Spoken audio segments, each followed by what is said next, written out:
Your Excellency, Mrs. Asheko Dramini, Deputy Minister of International Relations and Cooperation, and our chief guest, Your Excellency, Mr. Sali Omar Abdu, Ambassador of Eritrea and Dean of Diplomatic Corps, Excellency, UN Information Center Director, representing the UN here, Excellencies, Ambassadors, Chargés d'Affaires, all members of the Diplomatic Corps, heads of international organizations, and representatives here present, esteemed partners, friends of Rwanda, fellow Rwandans, distinguished ladies and gentlemen, all protocol observed. A very good afternoon, and thank you so much for honoring our invitation. We feel honored and strengthened by your presence. As we gather today to mark the 30th commemoration of the 1994 genocide against the Tutsi, we are drawn into a moment of deep reflection, mourning the loss of over 1 million lives that perished in just 100 days from the April 7th of 1994. Equally, we are filled with a profound sense of appreciation for the resilience that has since defined the spirit of Rwanda from the time the armed forces of the Rwanda Patriotic Front, led by President Paul Kagame, from the time they captured Kigali, defeated the genocidal regime, and stopped the genocide, at a time when the whole world had turned their back on Rwanda. The survivors among us, with their incredible stories of courage and endurance, remind us of the indomitable strength that has propelled Rwanda forward on a path of recovery and national unity.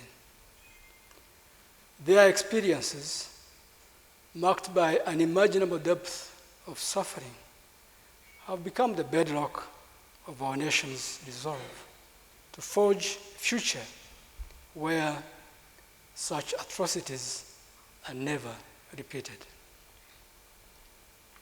Excellencies, dear friends of Rwanda, fellow Rwandans,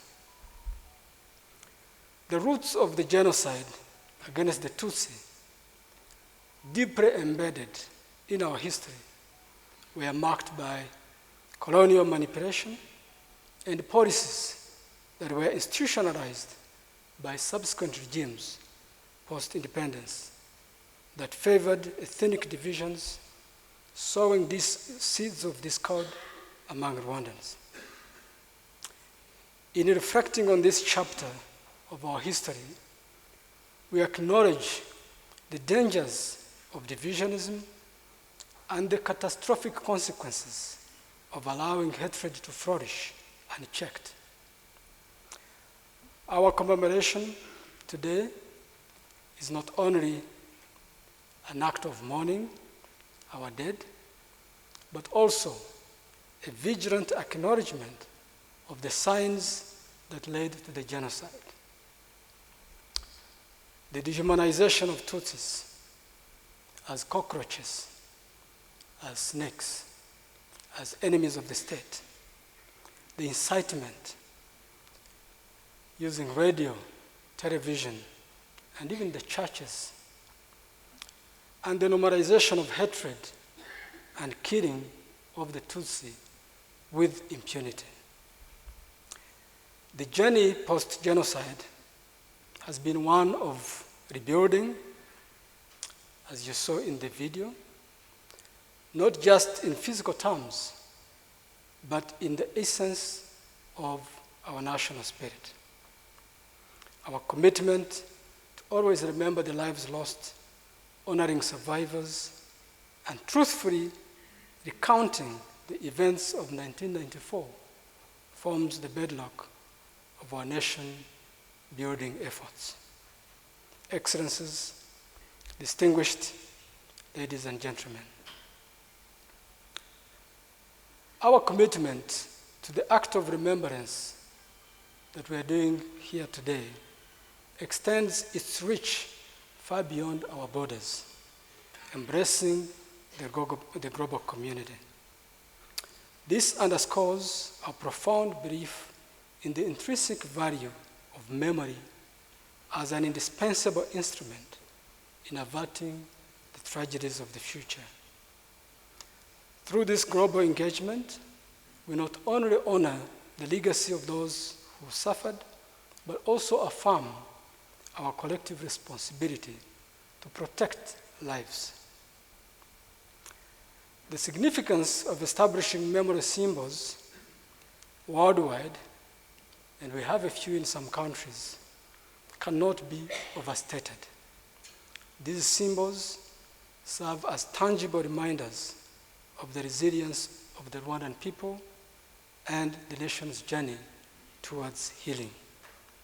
They are not mere structures, but sacred spaces that echo our collective responsibility to prevent future atrocities and stand as beacons of humanity's resolve against genocide. Central to preserving our collective memory is integrating comprehensive education about the 1994 genocide against the Tutsi into education curricula, which we've already done in Rwanda.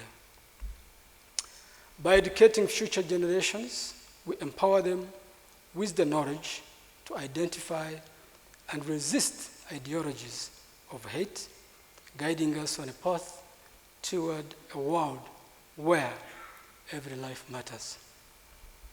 Excellencies, distinguished ladies and gentlemen, in parallel, it's crucial to highlight the necessity for UN member countries to implement and uphold legislation that demands the arrest and prosecution of those who fled justice after the 1994 genocide against the Tutsi in Rwanda.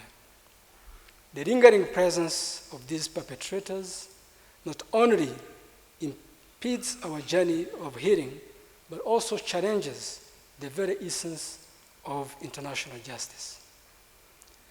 The enactment of such legislation delivers a clear stance against the impunity of these grave crimes, reinforcing our commitment to accountability and moral integrity. Today, as we stand united in remembrance, a pressing question looms before us. Why do our pledges of never again falter when action is most needed? Despite global recognition of genocide, denial, as an extension of the genocide itself, why does it remain unchecked by law? This glaring inaction starkly challenges the authenticity of our global commitment. Are we merely content with words, or are we prepared to enact the necessary laws? Our moral duty demands robust legal frameworks that criminalize genocide denial. Let us not merely echo principles, let us enact and enforce them. Excellencies, following the genocide, perpetrators seeking refuge internationally have persisted in disseminating the genocide denial ideologies, and even presently, the spread of revisionist narratives through social media and academic discourse poses a severe menace as they erode the fabric of our collective memory of the 1994 genocide against the Tutsi, Clearly, denial is the last stage of genocide against a backdrop that the perpetrators who intend to wipe out a targeted group of people with no one left to tell believe when there's nobody to tell the story, they can come back and deny it never happened. Good enough, ntabapfira gushira. There's always a survivor to tell the story. President Paul Kagame had this to say during the 30th commemoration of the genocide against the Tutsi that took place on the 7th of April, 2024 in Kigali, and I quote, "Rwandans will never understand why any country would remain intentionally vague about who was targeted in the genocide, about what happened in Rwanda. Such ambiguity is in fact a form of denial, which is a crime in and of itself, and Rwanda will always challenge it." End of quote. Not far from Rwanda, particularly in the Eastern Democratic Republic of Congo, DRC, bells of discrimination and hate are ringing louder every day, targeting the Tutsi communities of DRC. As you know, our communities, our social structure is spread across the continent, and tribes, countries, families share borders, though of different nationalities. The genocide ideology espoused by groups like the Democratic Forces for the Liberation of Rwanda, FDLR, composed of remnants of the forces that fled Rwanda after committing the genocide, is in full rehearsal against the Tutsi communities of the region with support and impunity by the host government that accommodates this genocidal terrorist organization bent on regime change in Rwanda and completing their unfinished business of wiping out the Tutsis in this day and age.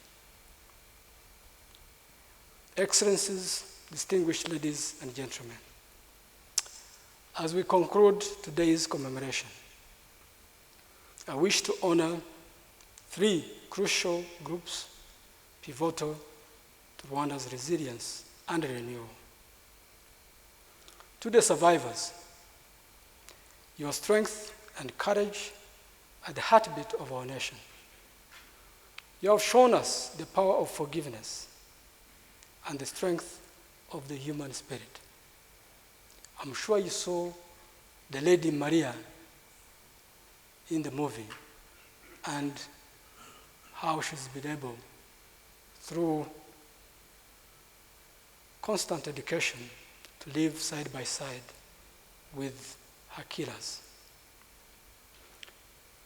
Your legacy is the foundation of Rwanda's healing journey and will guide our future generations. To the youth of Rwanda, and I'm impressed by the poem of the young people that just was shared with us. You are the architects of our future, equipped with the lessons of our past and innovations of today. Embrace your role as custodians of our history and as pioneers of a new generation of Kinyarwanda, defined by unity, dignity, and respect of each other. Your energy and vision are essential as we strive to build a society that stands as a beacon of hope and transformation. To our international partners, and again I would like to pay tribute to my host country, South Africa. I had the opportunity to share the same with President Cyril Ramaphosa on Tuesday this week when I presented my credentials. Like my president said, South Africa, along with other countries, was among the very first to come to the rescue of Rwanda post-1994 to aid our recovery, even when nobody believed Rwanda would wake up again. Most had given us a nod of disapproval as a failed state. But countries closer to us were ready to hold our hand. Your solidarity has been crucial in Rwanda's transformation, from the ashes of genocide to a capable, safe, and thriving nation.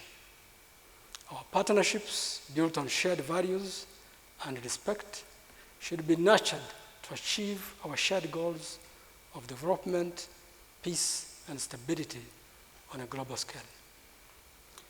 As we depart from here, let us take forward the spirit of Kwibuka.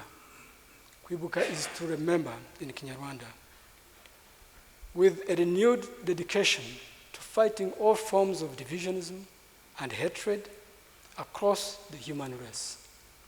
Let us strive for a future where the horrors of our past are never repeated and where every life is cherished. Thank you for your presence here today. I thank you for your commitment, and I thank you for your steadfast support. Thank you.